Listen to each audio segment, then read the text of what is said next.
దమ్ము ఉంటే, అందుకే నేను ఆ రోజు బయటకు వచ్చి చెప్పిన, ధైర్యం ఉంటే వీడియోలు బయటపెట్టు యథావిధిగా అన్న. ఎవ్రీథింగ్ రికార్డెడ్ కదా, ఈ పిచ్చి లీకులు ఎందుకు? యాజ్ ఇట్ ఈస్ వీడియో బయటపెట్టు. Why are you doing media trials?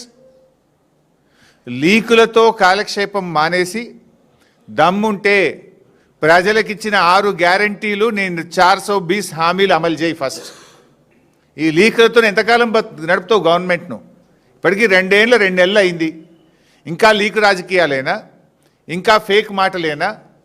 Diversion politics Telangana సమాజం అర్థం చేసుకున్నది.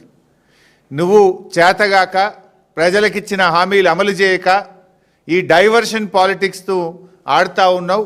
నీ డైవర్షన్ పాలిటిక్స్కు ప్రజలు చరమగీతం పాడతారు. ప్రజలకు నీ విషయాలన్నీ కూడా అర్థమైపోయినాయి. ఇలా అసలు విషయం అంతా ఎక్కడి నుంచి స్టార్ట్ అయింది?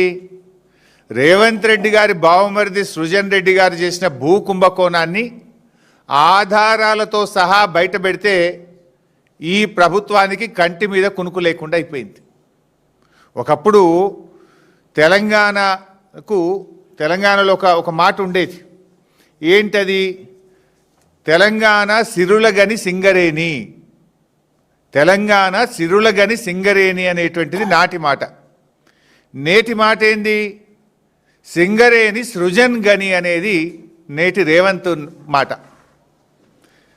నాడేమో తెలంగాణ సిరులగని సింగరేణి అయితే నేడేమో సింగరేణి సృజన్ గని. ఇది రేవంత్ మాట, రేవంత్ పాలన ఇది. ఇలా ముఖ్యమంత్రి గారు మంత్రుల మధ్య జరిగిన ఈ కుంభకోణాన్ని మేము బయట పెట్టినాం. అని ఇది ఎట్లా బయటకు వచ్చాయని తలలు పట్టుకున్నారు. ఇప్పుడు ఒక మంత్రి గారు నా అన్నగారి కంపెనీకి సైట్ విజిట్ సర్టిఫికేటే ఇస్తలేరు అని ఒక మంత్రి బయట పెడుతుండు.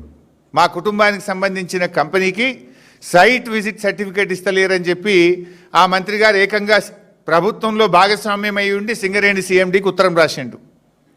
మా కుటుంబానికి సంబంధించిన కంపెనీకి మాకు ఎలిజిబిలిటీ ఉంది, అర్హత ఉంది, మొదటి నుంచి ఉన్నాం, మాకు సైట్ విజిట్ సర్టిఫికేట్ ఎందుకు ఇవ్వవు అని మంత్రే ఒక అధికారికి ఉత్తరం రాసిన పరిస్థితి.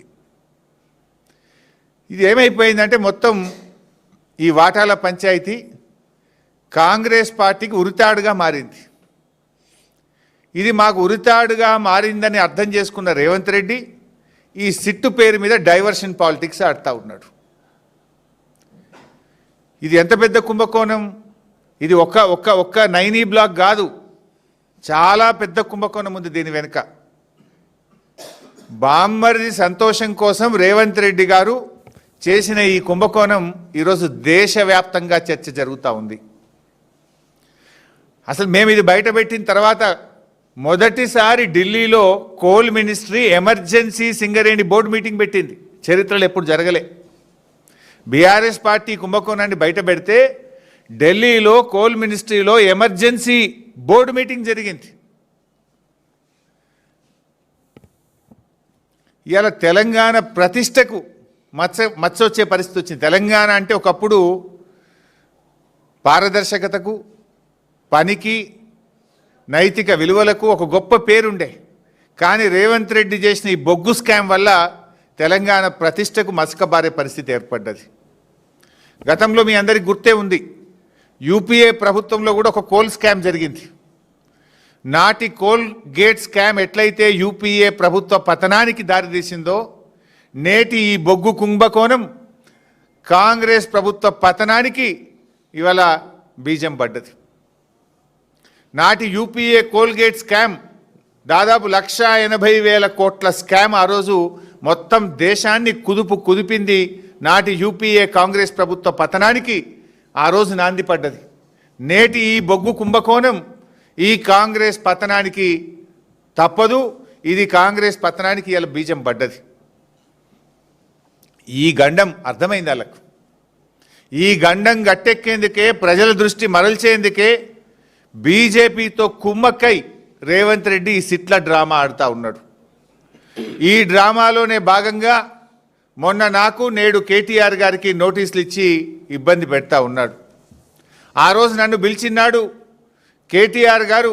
ఇదే తెలంగాణ భవన్లో ప్రెస్ మీట్ పెట్టి సృజన్ రెడ్డి బాగోతాన్ని ఆధారాలతో సహా బట్టబయలు చేసిండు. కథం తెల్లారి కేటీఆర్ గారికి నోటీస్. అంటే నీ బామ్మర్ది భాగవతం బయట పెడితే